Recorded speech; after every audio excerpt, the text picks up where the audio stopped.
Bapak, Ibu, lihat tidak, dengar tidak, tonton tidak perkembangan Arab Saudi hari ini? Kalau tidak, saya sampaikan sekarang. Buka YouTube.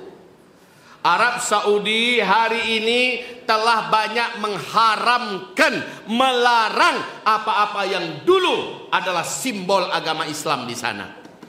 Sekarang Maulid Nabi sudah mulai diharamkan dan dilarang di Arab Saudi. Sementara Halloween dibenarkan.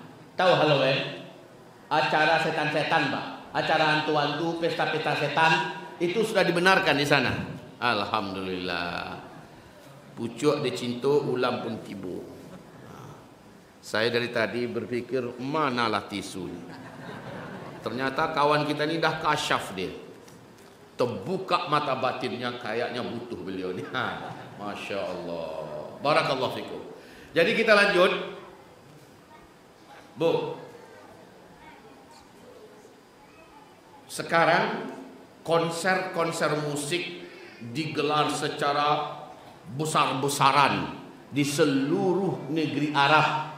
Dan yang paling terakhir membolehkan dan bahkan merestui, bahkan mensponsori musik-musik raksasa adalah Arab Saudi sendiri.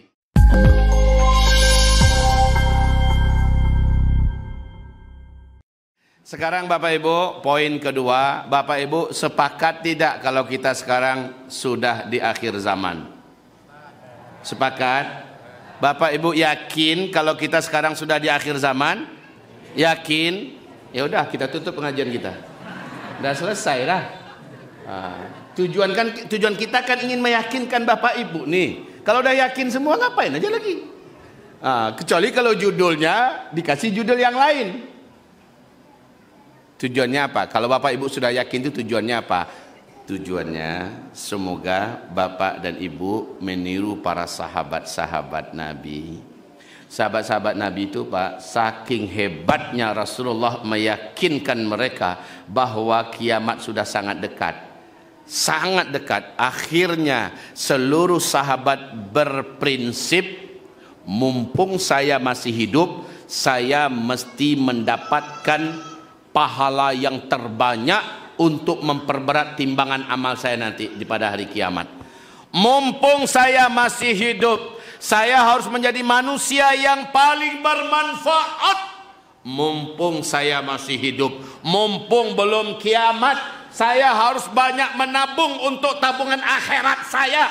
Mumpung saya masih hidup, saya harus paling baik nilai saya di mata Allah. Mumpung saya masih hidup, saya harus menjadi umat yang paling bermanfaat untuk Islam dan untuk umat Nabi Muhammad. Itu prinsip para sahabat.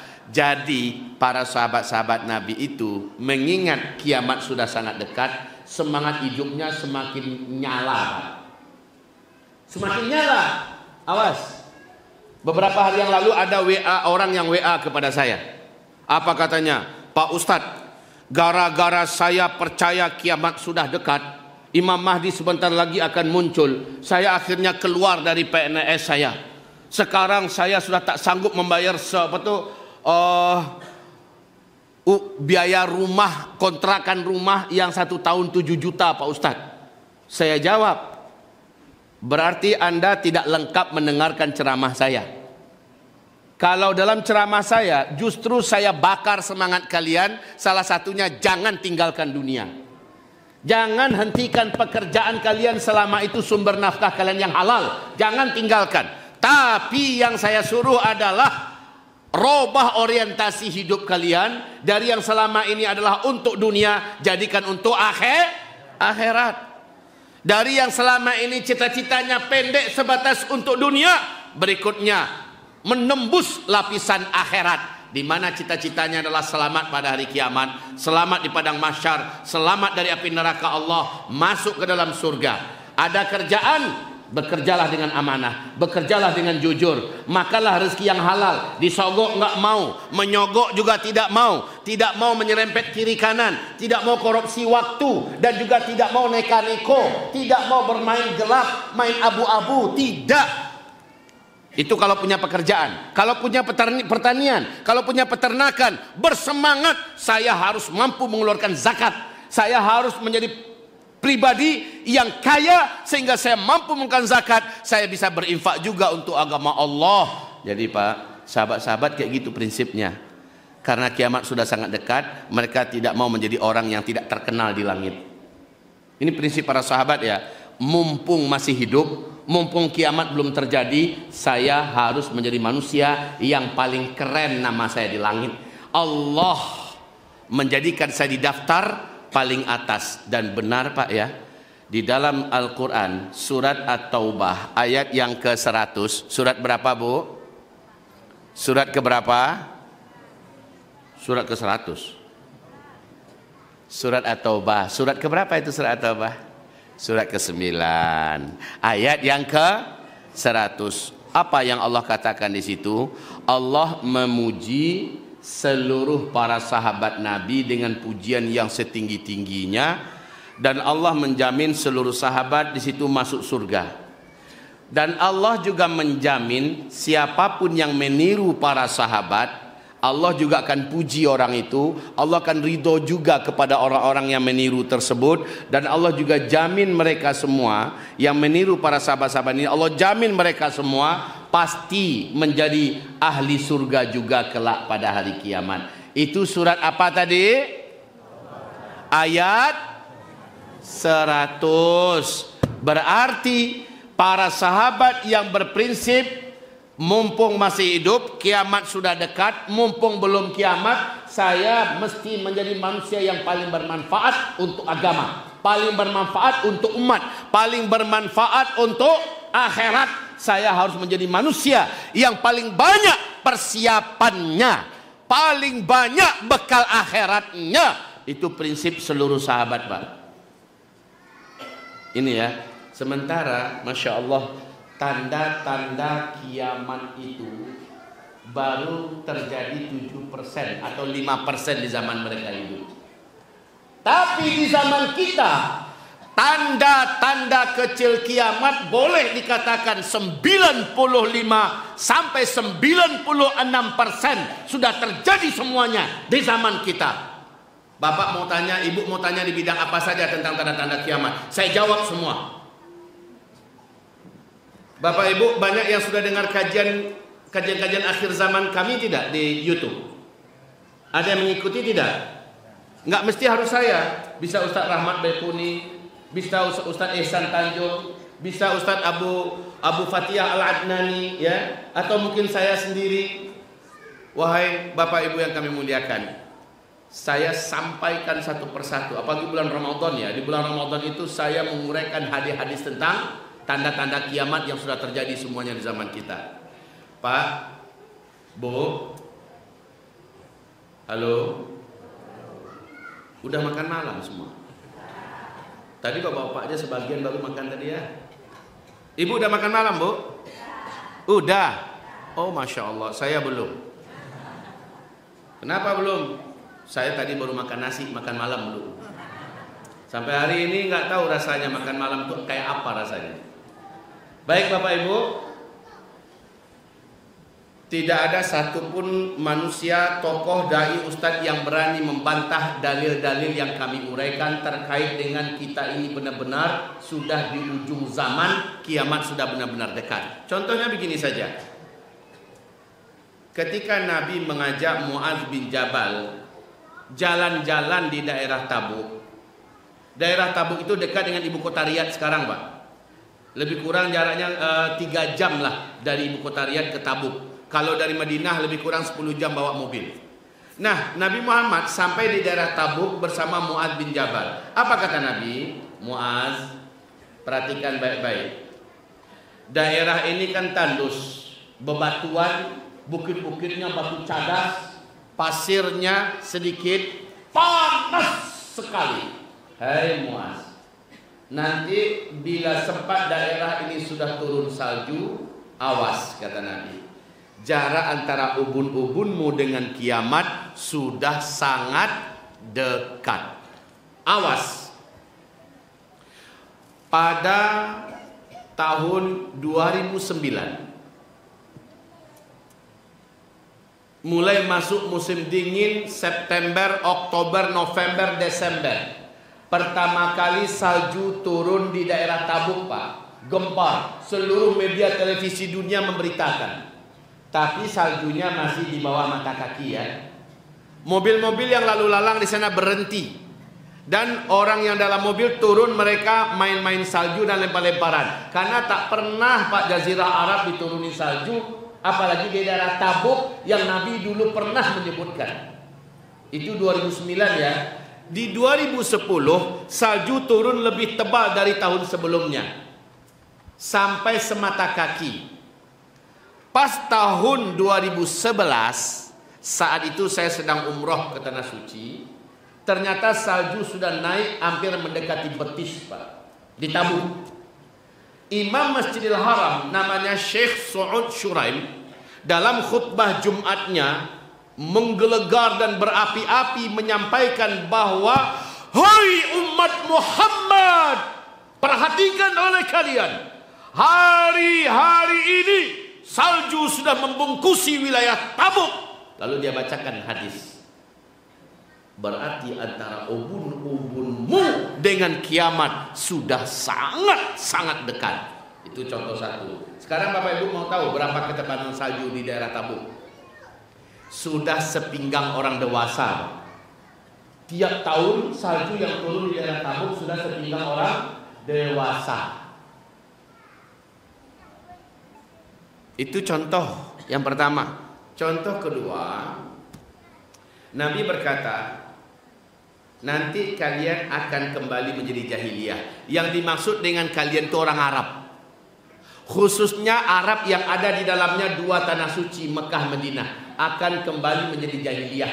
Kamu akan melarang beberapa syariat Allah, dan kamu akan membuka pintu-pintu dosa dan maksiat. Bapak Ibu lihat perkembangan hari ini Arab Saudi tidak? Bapak Ibu lihat tidak? Dengar tidak? Tonton tidak perkembangan Arab Saudi hari ini? Kalau tidak, saya sampaikan sekarang. Buka YouTube. Arab Saudi hari ini telah banyak mengharamkan, melarang apa-apa yang dulu adalah simbol agama Islam di sana. Sekarang Maulid Nabi sudah mulai diharamkan dan dilarang di Arab Saudi. Sementara Halloween dibenarkan. Tahu Halloween? Acara setan-setan, Pak. Acara hantu-hantu, pesta-pesta setan, itu sudah dibenarkan di sana. Alhamdulillah. Pucuk dicintu, ulam pun tibu. Saya dari tadi berpikir, manalah tisu. Ternyata kawan kita ini dah kasyaf dia. Terbuka mata batinnya, kayaknya butuh beliau ni. Masya Allah. Barakallahu fikum. Jadi kita lanjut. Bu. Sekarang konser-konser musik digelar secara besar-besaran di seluruh negeri Arab. Dan yang paling terakhir membolehkan dan bahkan merestui, bahkan mensponsori musik-musik raksasa adalah Arab Saudi sendiri. Kalau sebelumnya Pak, Uni Emirat Arab, Bahrain, Kuwait dan lain-lain udah lama jahiliyah. Arab Saudi belakangan ini begitu cepat menjadi jahiliyahnya.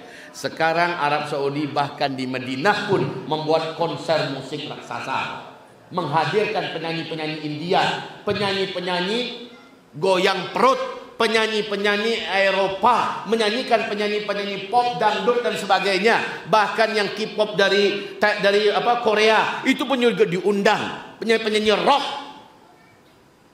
Wahai Bapak Ibu yang kami muliakan, bioskop ratusan jumlahnya diresmikan dengan standar internasional. Bioskop-bioskop boleh wanita laki-laki masuk ke dalam, boleh berpasang-pasangan.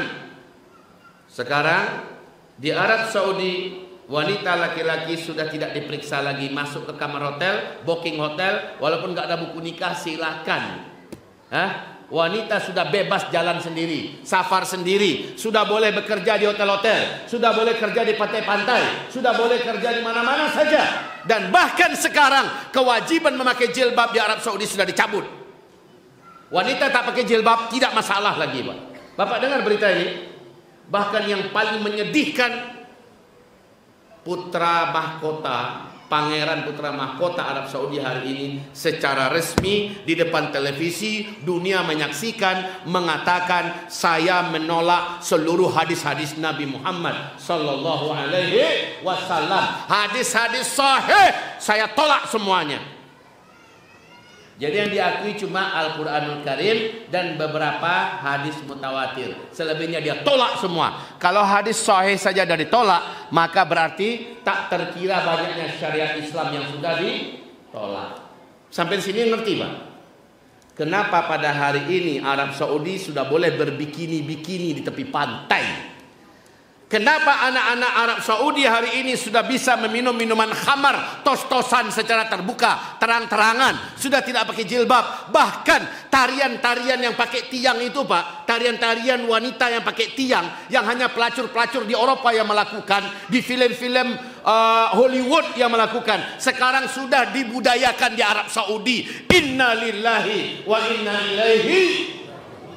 Kiamat tidak akan terjadi sampai kamu kembali menjadi jahiliyah. Hari ini seluruh Arab dan paling terakhir Arab Saudi resmi jahiliyah. Bahkan di Mekah ketangkap oleh warga masyarakat yang masih kuat-kuat imannya, tapi tidak diapa-apakan oleh pemerintah, oleh kerajaan, pasangan pengantin LGBT di Mekah nggak ditindak. Sementara ribuan warga diusir, masjid-masjid dihancurkan, sejarah-sejarah dan bekas-bekas peninggalan Nabi Muhammad dan keluarganya diruntuhkan Pak, ribuan jumlahnya. Hari ini kita menyaksikan bagaimana Arab benar-benar sudah bersumpah. Muhammad bin Salman bersumpah 5 tahun ke depan seluruh negeri Arab sudah menjadi Eropa baru katanya. Apa yang ada di Eropa, pelacuran, perzinahan, perjudian, segala macamnya akan ada di Arab. Bapak dengar nggak sekarang bahwa pemerintah Arab Saudi sudah membolehkan yang masuk pergi umroh visanya 3 bulan. Dapat berita ini apa tidak? Menteri Agama. Ini dari Kementerian Agama resmi Pak. Menteri Agama Arab Saudi datang ke. Jadi dengan visa itu jamaah umroh sudah bisa pergi kemana saja seluruh negeri Arab. Habis-habiskanlah duit di sana. Mau ngapain aja silahkan. Mau ke Riyadh, mau kemana silahkan. Nggak hanya terbatas Mekah Madinah saja Pak. Udah boleh keluyuran kemana saja. Karena basis ekonomi mereka ke depan dari wisata. Maka dengan wisata ini jamaah haji dan umroh dipersilahkan keluyuran di seluruh Arab. Mau buat apa, mau ngapain, sudah dibuka pintunya selebar-lebarnya. Ya Allah, inna lillahi wa inna ilaihi rajiun. Lalu apa kata Nabi? Kalau kalian sudah menghalalkan musik, kalau kalian sudah mendatangkan penyanyi-penyanyi wanita, kalau kalian sudah meminum minuman keras secara terbuka, akan Allah datangkan 3 bencana. Banyak negeri-negeri yang Allah tenggelamkan karena gempa-gempa besar. Hujan batu dari langit akan turun. Dan wajah-wajah kepala-kepala beberapa orang di antara kalian akan dirubah oleh Allah menjadi babi, menjadi monyet, menjadi anjing. Gara-gara kalian sudah menghalalkan apa yang diharamkan oleh Allah.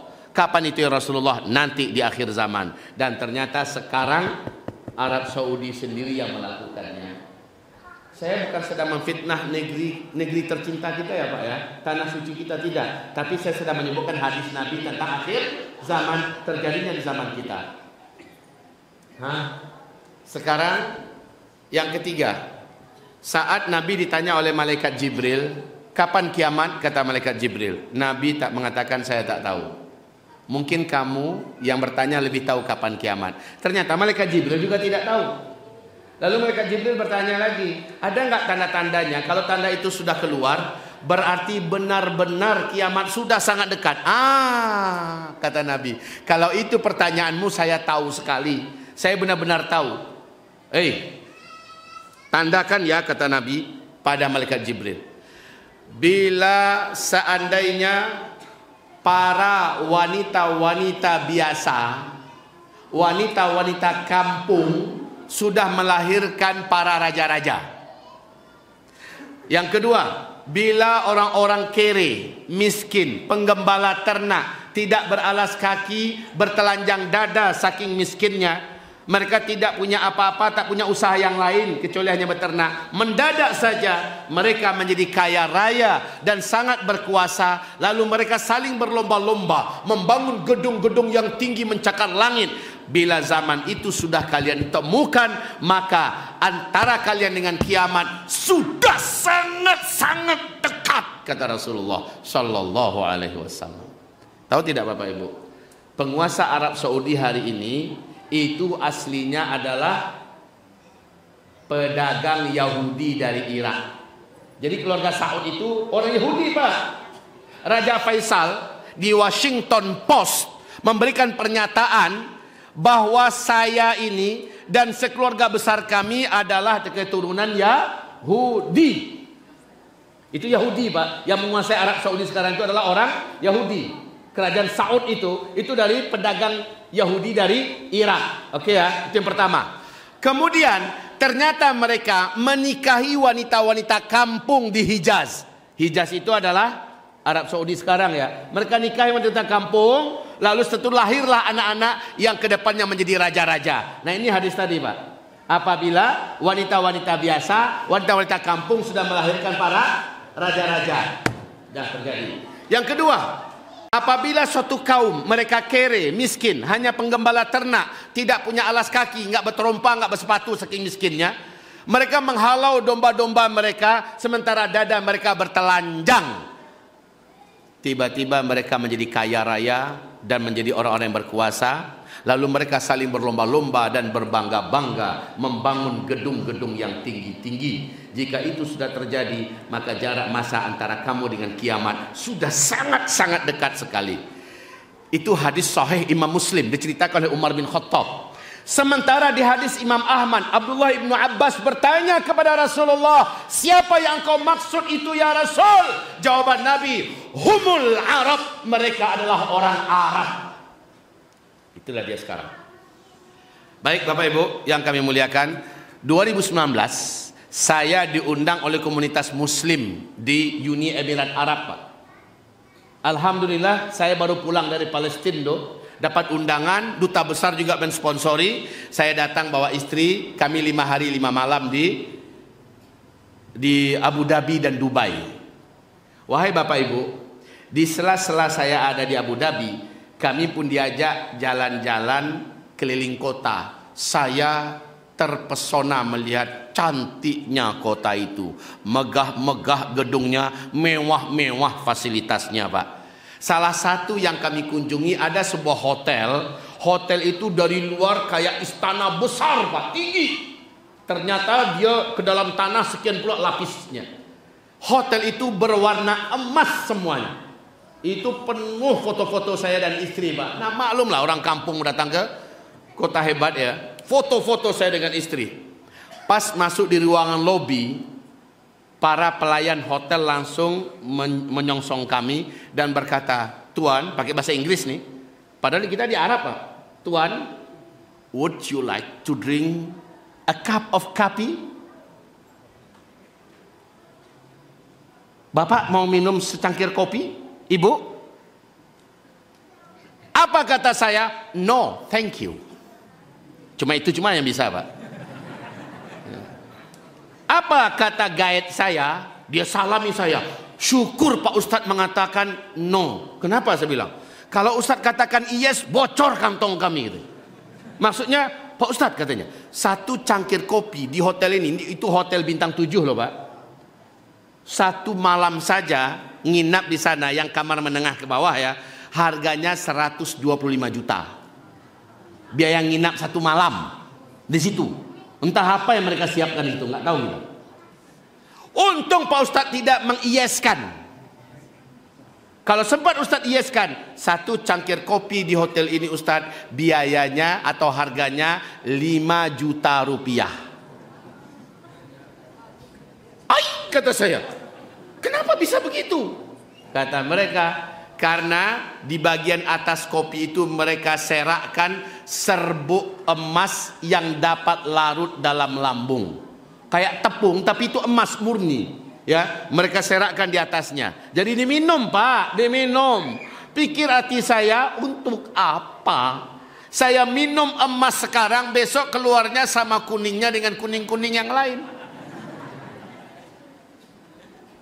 Itu di hotel itu loh tuh Pak. Di situ ada mesin ATM dari emas semua Pak. Mesin itu dari emas semua. Kalau dimasukkan kartu oleh warga dan penduduk kaya-kaya di sana, yang keluar bukan duit, tapi batangan-batangan emas. Masya Allah, dimasukkan kartu, ditekan, yang keluar emas 1 kilo, 2 kilo. Allahu Akbar. Satu-satunya mesin ATM emas ada di dunia cuma di sana Pak. Ya Allah, saya pun keluar keliling-keliling Abu Dhabi. Setelah puas Abu Dhabi, kami pun diajak jalan-jalan ke Dubai. Nah di Dubai lagi Pak, melotot, mulut menganga, mata melotot, suami istri tak lepas daripada selfie-selfie. Saya diajak keliling-keliling di mall terbesar seluruh dunia. Keliling mall itu aja nggak 3 hari nggak putus Pak, keliling mall itu besarnya. Di sebelah mall itu ada gedung tertinggi nomor 1 di dunia. Ternyata gedung tertinggi nomor 1 di dunia bukan di Tokyo, bukan di Hong Kong, bukan di Hollywood, bukan di Prancis, bukan di London, bukan di Paris, bukan di Sydney, bukan di Melbourne, bukan di mana-mana. Gedung tertinggi nomor 1 di dunia ada di Arab, yaitu Uni Emirat Arab, namanya ibu kota Dubai. Di sana saya lihat pinggang gedung itu kayak terbakar, asap di mana-mana. Saya katakan itu asap kayaknya kebakaran. Apa kata guide saya? Jangan kampungan lah Pak Ustadz. Itu mah bukan asap kebakaran, itu awan Pak Ustadz. Jadi pinggang gedung itu dikelilingi awan saking tingginya Pak. Kalau Pak Ustadz mau kita naik ke atas. 1 kali naik lift aja Pak, bayarnya lebih 550.000. Satu naik lift aja. 15 menit baru nyampe ke atas. Tinggi gedungnya 818 lantai. Tinggi gedungnya. Allahu Akbar. Wahai Bapak Ibu yang kami muliakan, ini Uni Emirat Arab. Gedung setinggi itu. Bapak tahu? Ternyata di Arab Saudi, di tepi Laut Merah, ini kalau ada yang mau pergi haji dan umroh ya, pas mau landing, mau mendarat itu, perhatikan, ada gedung yang sangat tinggi yang sedang dibangun, mungkin hampir selesai sekarang Pak. Yang membangunnya orang terkaya nomor 1 di Arab Saudi, Pangeran Al-Walid bin Talal. Kalau yang di mana? Dubai, namanya Burj Khalifah, tingginya 828 meter ketinggiannya ya. Sementara yang sedang dibangun di tepi Laut Merah di kota Jeddah oleh orang terkaya nomor 1 di Arab Saudi, ketinggiannya 1,2 kilometer.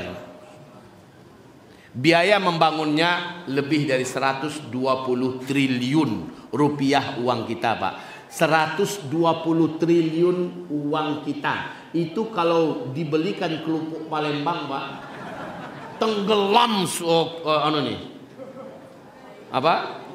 kuo ini. 120 triliun rupiah. Ya Allah ya Rabbi. Menjelang saya pulang, Konsulat Jenderal Dubai memberikan saya oleh-oleh hadiah ya, buku sejarah Arab. Bukunya mewah, full color, dari luar sampai dalam mewah sekali. Ya, ternyata di halaman pertama pas saya buka ada foto negeri Arab sebelum Arab kaya, yaitu di bawah 1969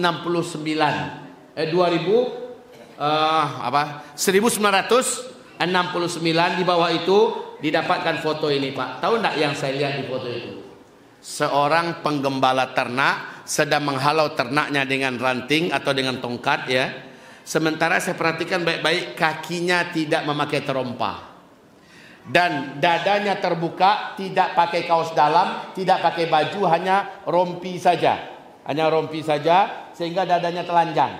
Tak pakai terompa, dadanya terbuka, kemudian menghalau ternak.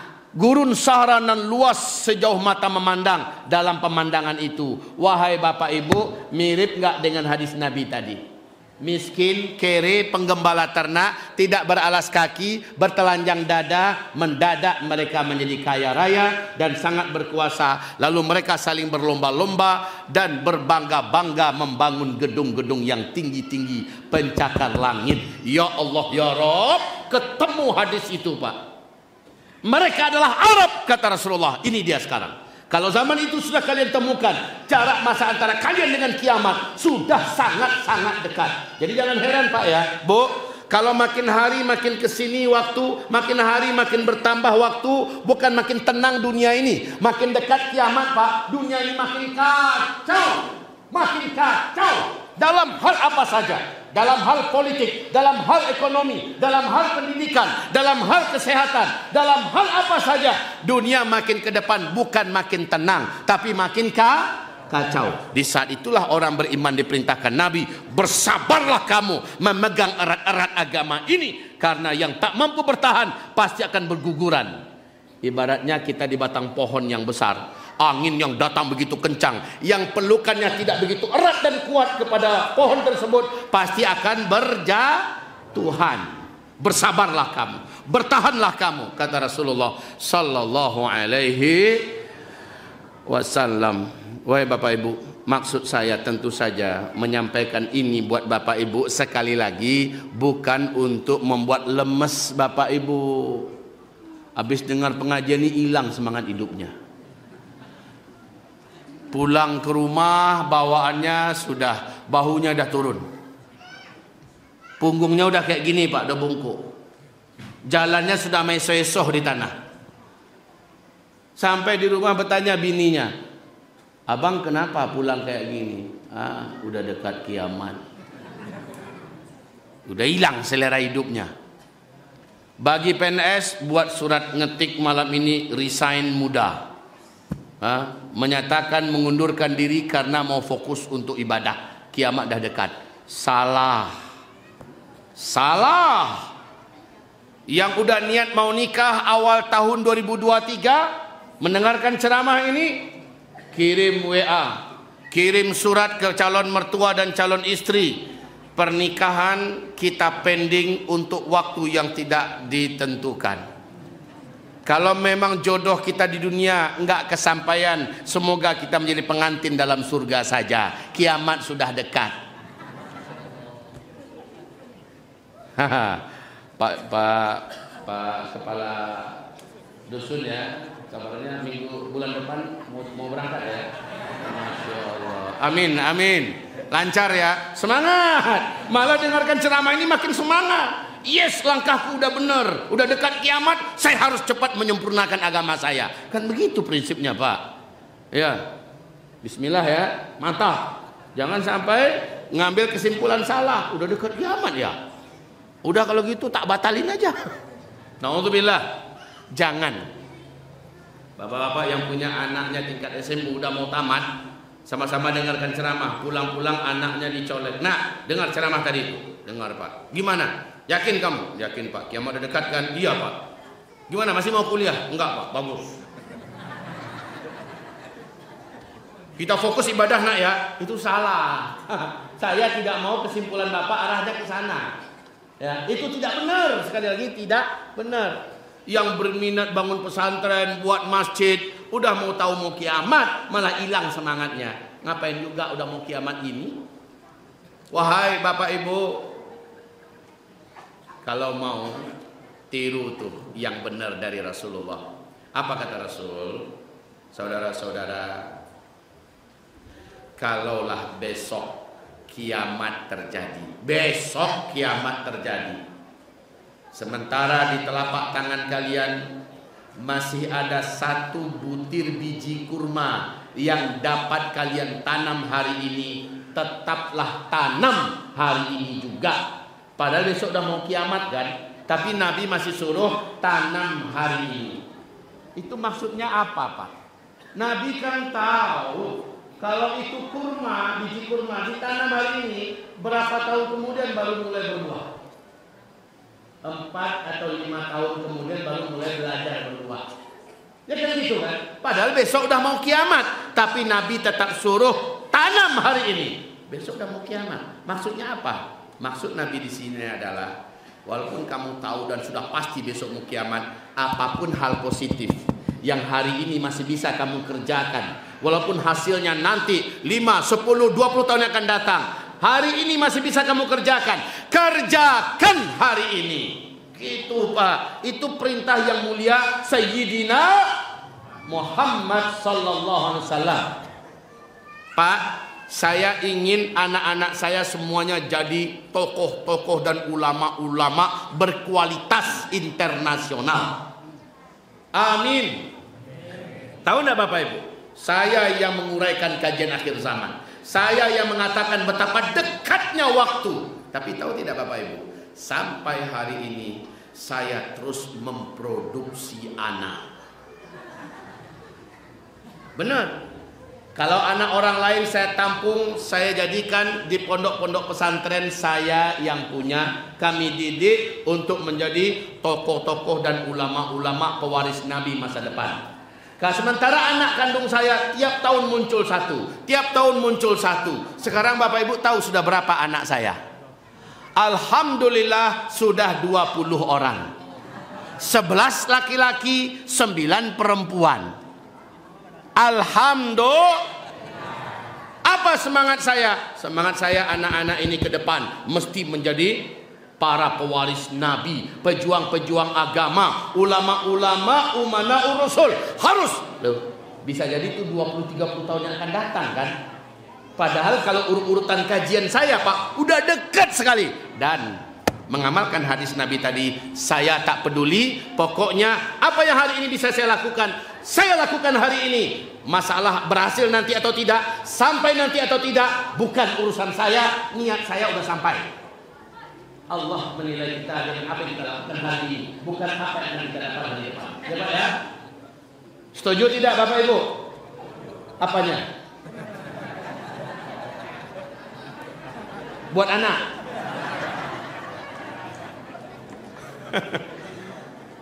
Apa yang setuju Bu? Sedekat apapun kiamat akan terjadi, kita tetap semangat mengerjakan hari ini apa-apa yang manfaatnya mungkin 20-30 tahun yang akan datang. Gitu loh maksudnya. Paham?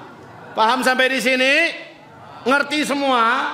Alhamdulillah. Dah selesai dah 1 jam lebih. Cukup pengajian kita sampai di sini. Cuma saya hanya menyarankan karena waktu kita udah sempit, kiamat memang sudah pasti benar-benar dekat, maka jangan heran kalau ke depan itu dunia makin kacau. Itu jangan heran Pak. Yang diminta Nabi adalah kamu bersabar di atas agama, tetap istiqomah, jangan sampai pelin-pelan. Kamu bersabar, jalankan sholat 5 waktu, jangan tunda-tunda lagi Pak berjamaah ke masjid. Nggak ada lagi waktu kita untuk memupuk amal soleh banyak-banyak. Yang ada rezeki sekarang berangkat umroh, cepat berangkat haji. Yang ada rezeki sekarang keluarkan zakatnya, berinfak dan bersedekah untuk agama Allah sebanyak-banyaknya. Bawa harta-harta kita karena memang tak lama lagi. Tetapi sisakan lainnya untuk pertahanan kita di dunia. Dan saran saya, kalau Bapak mau mengamalkan bagus, karena ini saran ini sesuai dengan hadis-hadis Nabi. Di akhir zaman dalam kondisi sekarang, siapa yang punya dana tunai, cepat belikan emas. Cepat belikan emas. Belilah emas sekemampuan kita. Ada duit sedikit, tak usahlah ditabungkan lagi ke dalam rekening kita. Kalau perlu yang di rekening, tarik secara perlahan-lahan, belikan emas. Belikan emas, belikan emas. Itu perintah Nabi di akhir zaman. Ada rezeki sedikit Bu, beli emas 1 kilo, 2 kilo, simpan.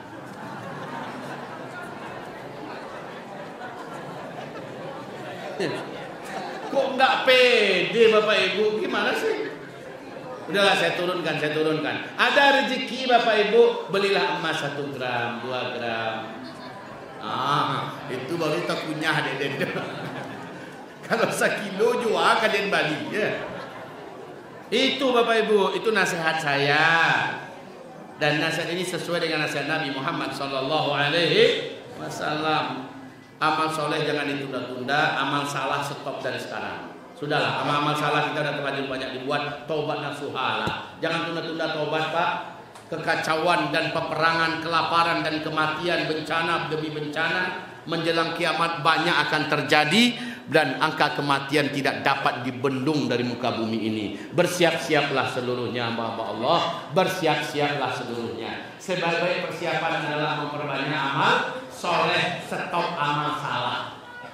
Ya, barakallahu fina wa fikum jami'a. Mari kita tutup dengan baca doa bersama. Al-Fatihah.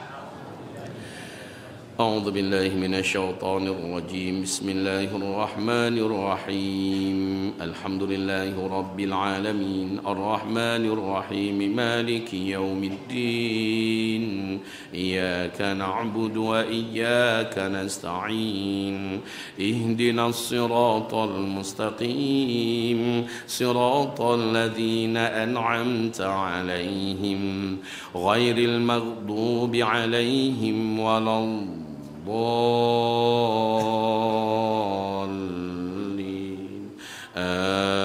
آمين. Angkat tangannya dan aminkan.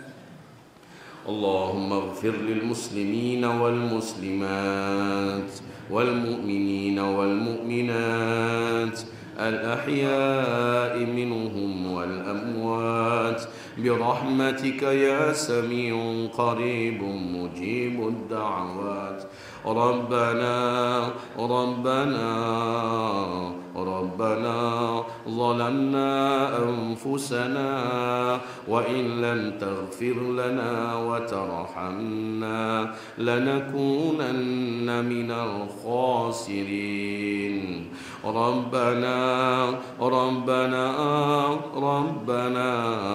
لا تؤاخذنا إن نسينا أو أخطأنا ربنا ولا تحمل علينا إصرا كما حملته على الذين من قبلنا ربنا ولا تحملنا ما لا طاقة لنا به واعف عنا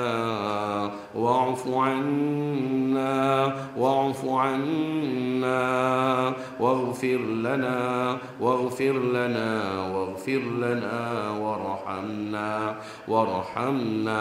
وارحمنا أنت مولانا فانصرنا على القوم الكافرين.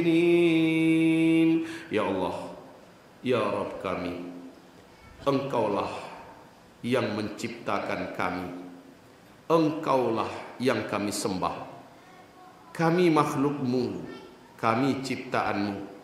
Seluruh kami akan mati dan meninggalkan dunia ini, apakah karena kiamat datang atau karena proses kehidupan alami kami, ya Allah. Dan kami semua pasti kembali kepadamu. Ya Allah, melihat kondisi dan keadaan dunia pada hari ini, kami semakin yakin bahwa dunia ini semakin tua, umur dunia ini semakin dekat untuk menemui ajalnya. Kiamat besar, kehancuran alam semesta, ya Allah, mutlak pasti akan terjadi dalam waktu yang sangat dekat. Ya Rabbana, pertemuan kami denganmu tak dapat dielakkan, ya Allah, dan kami tidak akan diberi tangguh waktu untuk mempersiapkan diri, ya Rabb, kecuali sebatas apa yang Engkau telah tentukan dan Engkau batasi buat kami. Ya Allah, tanamkan rasa sadar di hati kami, agar kami memanfaatkan umur yang ada, waktu yang tersedia, kesempatan yang ada untuk banyak-banyak sujud di hadapan-Mu, ya Allah, untuk mengejar solat berjamaah ke masjid, ya Allah, untuk membuka mushaf Al-Quranul Karim, mempelajari, mengilmui, memahami, mengamalkannya, ya Rabbana. Ya Allah, jadikan kami semuanya sadar bahwa kami wajib membawa bekal yang sebanyak-banyaknya, ya Allah, ke kampung akhirat kami. Ya Allah, jadikan bagi kami merasakan sujud, ruku, zikir, baca doa, dan beramal soleh adalah hal yang indah dan manis yang menjadi perlombaan sesama kami, ya Allah. jadikan kami semuanya merasa jijik dan benci dengan dosa dan maksiat, dengan kesalahan dan tempat-tempat maksiat. Ya Allah, sadarkan kami, tanamkan iman di hati kami daripada keadaan iman kami yang sebelumnya. Kuatkan iman di hati kami lebih kuat dari sebelumnya. Ya Allah, Ya Rahman, Ya Rahim, turunkan hidayahmu untuk kami, Ya Allah. Jadikanlah kami hamba-hambamu yang mendapatkan rezeki husnul khatimah di akhir hayat kami, Ya Allah. Berilah kami rezeki husnul khatimah di akhir hayat kami, Ya Allah. Berikanlah kami rezeki husnul khatimah di akhir hayat kami, Ya Allah. Lindungi kami dari su'ul khatimah. Lindungi kami dari azab kubur, Ya Allah. Lindungi kami dari beratnya urusan di padang mahsyar. Lindungi kami, Ya Allah, agar kami tidak termasuk menjadi ahli neraka-Mu yang terkutuk. Ya Allah, Ya Rahman, kabulkan doa kami. Kabulkan doa kami. Kabulkanlah doa kami. Beri kami rezeki yang lapang, rezeki yang luas, rezeki yang halal, rezeki yang taib lagi barokah, Ya Allah.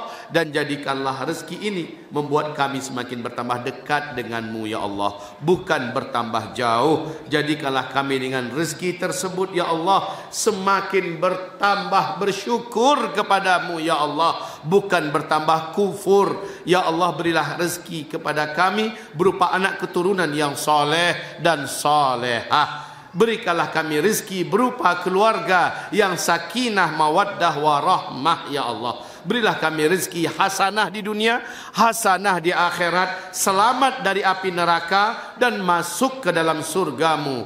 Allahumma amin. Rabbana atina fid dunya hasanah wa fil akhirati hasanah wa qina adzaban nar. Subhana rabbika rabbil izzati amma yasifun wa salamun alal mursalin walhamdulillahi rabbil alamin. Allahumma amin. Allahumma amin. Allahumma amin.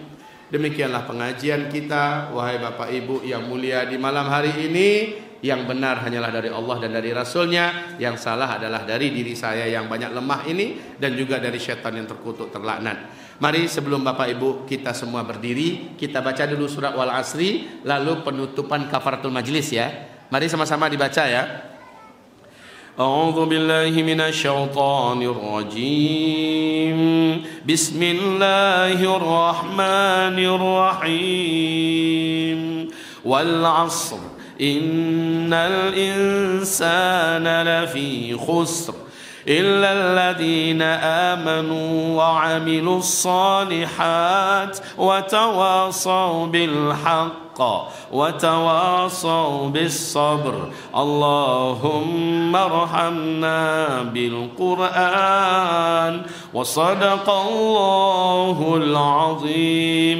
Baca doa kafaratul majlis. Apa kata Nabi? Siapa yang membaca doa kafaratul majlis, maka sebelum ia berdiri dari tempat duduknya masing-masing, Allah gugurkan seluruh dosa-dosa kecil yang terlanjur ia buat sebelum itu. Mari sama-sama kita baca. Subhanakallahumma wa bihamdika asyhadu an la ilaha illa anta astaghfiruka wa atubu ilaik. Walhamdulillahi rabbil alamin. Wabillahi taufik wal hidayah. Mohon maaf lahir batin. Semoga jumpa lagi kita. Bila tidak di dunia, semoga jumpa di dalam surga.